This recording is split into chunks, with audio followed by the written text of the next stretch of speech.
yra toks renginys, kur vieni žmonės atneša savo nereikalingus rūbus, o kiti ateina išsirinkti visiškai nemokamai to, ko jiems reikia, trūksta. Ir šiandien mes darom žiemos, rudens sezono mainytuves tam, kad žmonės suprastų, kad nebūtina iš tiesų tų naujų kolekcijų bėgti į parduotuves, galima ir čia atbėgti. Ir čia yra tikrai kokybiški rūbai, kuriems dar labai daug liko kartų naudoti ir išeiti į žmones.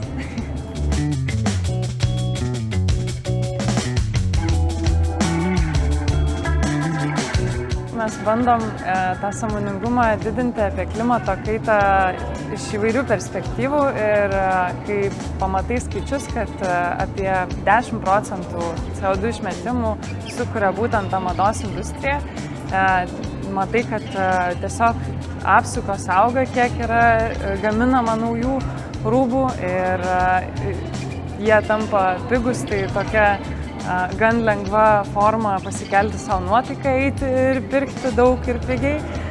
Bet iš tiesų tai 10% yra kažkas panašaus net daugiau negu lėktuvo, aviacijos sukuriamas poveikis.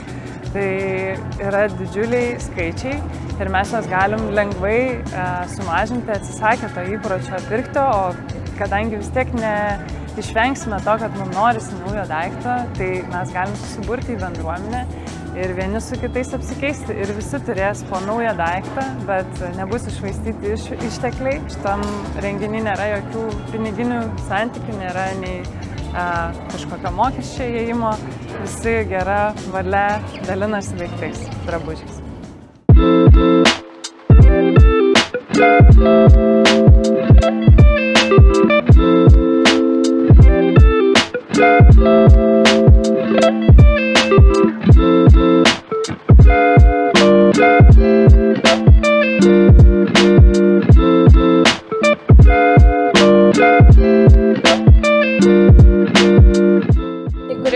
Tai yra toks projektas, kurio metu mes perdarinėjame drabužius ir tuo procesu visų daliname savo socialiniais tinklais, taip įkvėpdami ir skatindami perdaryti, rinktis iš padėvėtų drabužių, kurti įvaizdžius ir skirtingus stilius.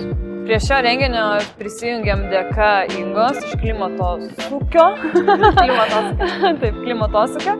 Ir susibendravom ir kilo daug idėjų, kaip kažką kartu galima būtų padaryti ir štai mūsų įgyvendintas planas.